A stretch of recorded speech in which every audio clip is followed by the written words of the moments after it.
Hi guys, what I have for you today is a short 15 minutes or so of some drills to help you build some strength and endurance working towards handstand.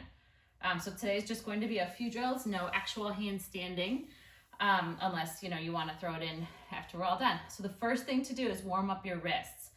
There are a couple of movements that really help. You can extend your arms up and then we'll open and close our fingers as much as you can and then as tightly as you can, as lots and lots of times, so quick as you can. You're gonna start to feel some fatigue in your forearms. And your arms don't have to be up as you do this. You can extend them straight out in front of you or even out to the side.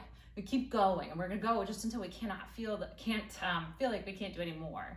Good, so the wrist warm up we'll do here is just really short. If you want something more extensive, there's a really nice 30-minute wrist work video here by Andy right here on the Flex Yoga Studios site for YouTube. So check that one out for sure. What we do today is just a very short version of a couple of things that I picked up. So I feel like I can't do any more, so I'm gonna try to count to 5, 4, 3, 2, 1. Kind of drop the shoulders, interlace the fingers, and then just let the fingers, hands, wrists swim. Good, so lots of movement here. Fingers are interlaced and the wrists are just moving around each other. Good, and press the palms together, the fingers together, and let the elbows go out a little bit wider. We're gonna spin the back of the hands towards each other and then the palms together again. So fingers up, and then as the back of the hands meet, the fingers will point down. Good, see if you can make contact with your hand at some point the whole way through. Let's take a few more rolls here. This can feel really, really good. Good, and the last one. Good, and then a couple of old favorites. Let's bring our hands to the ground, knees and shins to the ground. Turn your fingers out towards the long edges of your mat and walk your hands together a little bit. Just shift weight into the right and then the left hand. Good, if it doesn't feel like a lot, bring your wrists closer together. Right away, we'll start to work on the foundation, a good hand position here for bearing weight on your hands, whether it's in handstand or arm balances. You want to let that second knuckle pop up here. So your fingertips start to turn white. You're gripping the mat with your fingers. Sending a little more weight into the fingers takes it out of the wrists. So that'll help with some endurance later on. Then flip the hands towards you, and now just sink your hips towards your heels. You'll feel a stretch in the forearms of the wrists and the wrists here. Good, so the first thing we'll start with here is a little bit of a warm-up, just preparing us. Cartwheels. If you don't remember how to do a cartwheel, that's okay. You're at home, just give it a shot. Make sure you have enough room on either side of you and enough room above you so that when you kick your legs up, you're not gonna kick a hole in your ceiling. Even if you think you don't remember, your body might, so give it a shot. So I know I'm right-handed, but I know usually when I go left first, it's a little more comfortable. Just step one foot down, step the hands down, kick your legs in the air. Good, take that a couple more times, just back and forth. Don't worry about what it looks like. Just get your legs in the air. Here's the tricky part, start with the weak side. Make sure you do both. Woo, doesn't have to look pretty. If you got a couple more minutes, a few more minutes of these would also help. If you don't feel comfortable in a cartwheel, keep working on it till you do. Really get outside when it's nice. Let your hands plant and just throw your legs in the air. As you get more comfortable, as the movement comes back to you, just like if you did when you were a kid, as the movement comes back, you'll find more control. So warm up with just a few cartwheels. Remember how that feels, because when you start bearing weight on your hands, moving towards this handstand position, cartwheeling is how we'll get out. So let's actually try that on the wall a little bit. If I know I'm used to having my left hand down, I think I'm gonna want some more space on my left side. So plant your hands, walk yourself back towards the wall. Bring your shoulders in front of your wrists and then start to walk up the wall. You might need more space to start.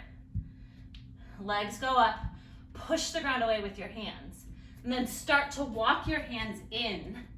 So you're really close to the wall. Now your face will be towards the wall. It feels a little bit claustrophobic, but that will help you keep this hollow body shape that we need. Good, so we're not here long. I want you to have energy to get out. You'll start to take that leg down and cartwheel right out of the shape. So if you weren't facing the wall, just to give you an idea of what that looks like, you'll climb up, Bear weight, cartwheel out before you get too tired. So always leave yourself enough energy to get out anytime the weight's in your hands and the feet are in the air. Always, always, always leave yourself enough energy to get out of the shape. So let's come back to the wall a little bit. We're gonna plant our hands on the floor and find this hollow body position as the legs come up to the sky, come up to the ceiling. So to refresh, hollow body means rather than this banana back position with the scoop here, the belly comes in, there's just this tiny bit of rounding protraction in the shoulders. The tailbone is tucked under, the legs are engaged. So upside down, it would look like this. Tiny little tuck, belly super strong here, and you're pushing away with your hands. Good, so no banana back, no booty in the air, tuck it down. Let's try it out. Put your hands on the floor, walk yourself back and up. Good. Bring yourself as close to the wall as you can. I know I'm just a little bit over a handprint away from the wall here. Grip the floor with your fingertips. Let your head rest between your shoulders. Bring the top of your feet to the wall and find that hollow body shape. Tuck your tailbone towards your toes. Belly pulling in. See if we can take 10 breaths here. It might be 2, it might be 5.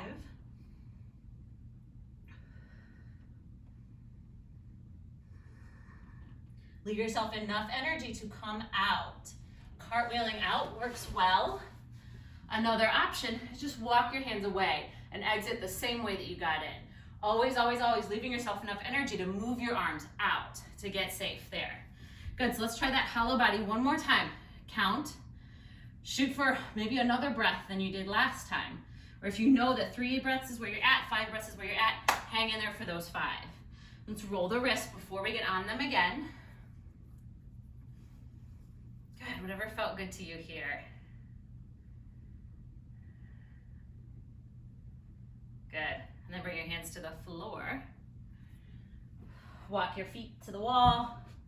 Walk your body back in nice and close. Now start to breathe and count. Maybe it's 5. Hollow body, press the top of the feet to the floor. 4, to the wall, 3, 2, 1. Now if I have enough energy, I might walk forward and walk my feet down to come out. Take a breath. Good, let's get off the hands and still work that hollow body shape, but this time we'll stay on the floor. So we'll start to bring the feet to the floor and then roll down onto your back. Draw your knees in towards your chest and give yourself a hug. Good, now lower the lower back to the ground. Press your low belly to the ground. Start to stretch the legs long so they're hovering here. If you need to, drop one down and the other just to find that shape. And extend your arms overhead. And again, this hollow body shape. So this tiny little bit of a curve here rather than flat on the floor or flat out and straight. See if you can stay here. We'll take 2 more breaths. 1 more. Come down and pause. Get ready for round 2. So the arms and the legs are extended and strong. Find that little bit of protraction in the shoulders, even here. Flex the wrists. Imagine that you've got your hands on the ground.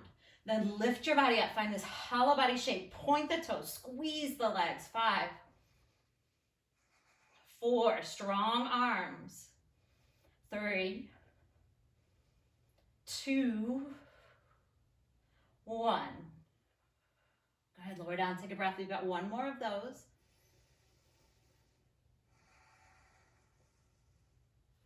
Reach the arms, a little bit of protraction in the shoulders. Lift the legs, press the low back down. 5, active. 4, pull the pit of the belly in and up. 2 more breaths. 1 more. Good, come all the way down. Inhale and exhale. Draw your knees in towards your chest. Take a few rocks on the spine.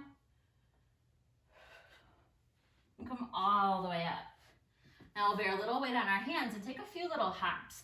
Every time we're hopping, we'll stay within control. So if you feel yourself starting to fall forward a whole lot, just don't hop quite as high. The goal is to stack the hips over the shoulders without going too far over.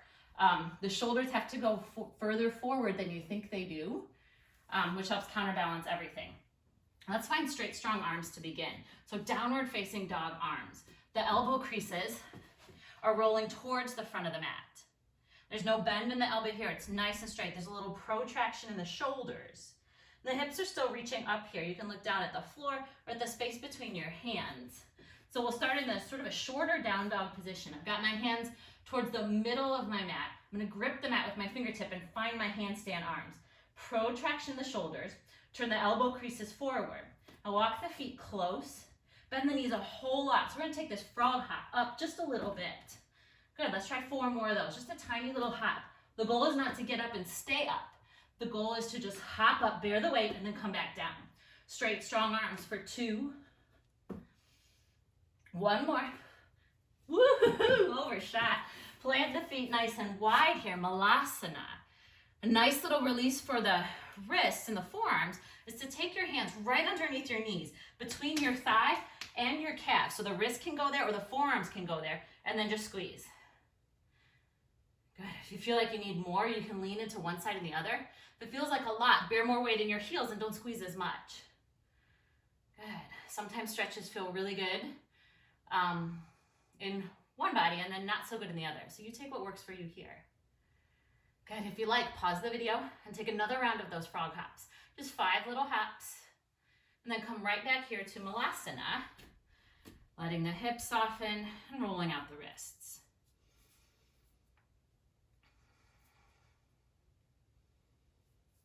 Good. Let's keep the weight off the hands here. And sit down on your mat, nice and tall, legs out straight. Good. So we'll have another little drill to help us build some more stability and strength for the shape without bearing weight in our hands at all. So sitting up tall, we have this forward fold position, but I want you to flex your feet, make it super, super active. The thighs are engaged. You're gonna feel them a lot as we start to work. From here, fold over your legs, flex your wrists, and push towards your feet. Maybe your arms go past, maybe they don't, that's okay. Draw your belly in, deepen the shape, make it super active, and we'll stay here for 4, 3, 2, 1. Good. Now keep that same activity in your legs. Plant your hands next to your thighs and pick up your hips. Stay here again. 5. Shoulders forward, way forward. 3, 2, 1. Good. Breathe in and reach up. Same thing again. Fold over. Actively press through your hands. Actively lift your legs. Draw the pit of your belly in. Maybe look forward towards your hands. 3, 2, 1. Then right away, plant the hands. Lift the hips, maybe a leg, maybe both legs. 5, 4, 3. Protract the shoulders. 2, 1. Sit down, take a breath. 1 more round. Find some length.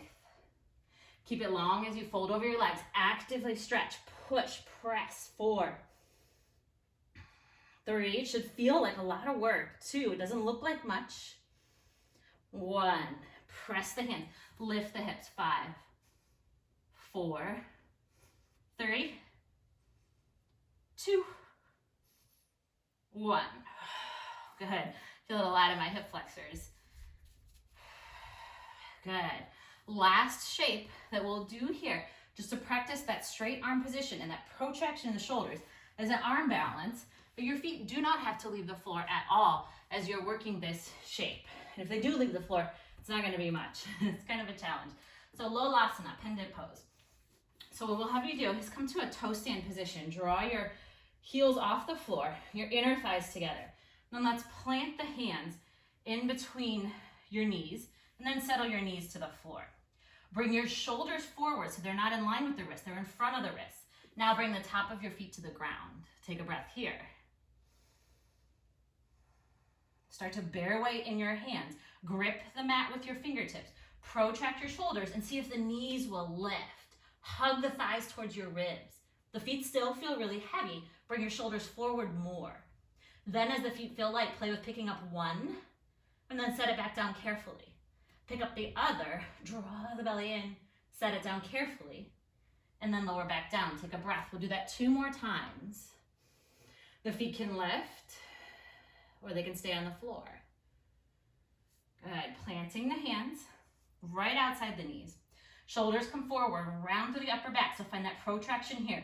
Draw the belly in to lift the legs. You're not pushing down with your legs. You're lifting up. Stay here. 5, 4, 3, 2, 1. Lower down. Good. Stretch the wrists. Roll the wrists.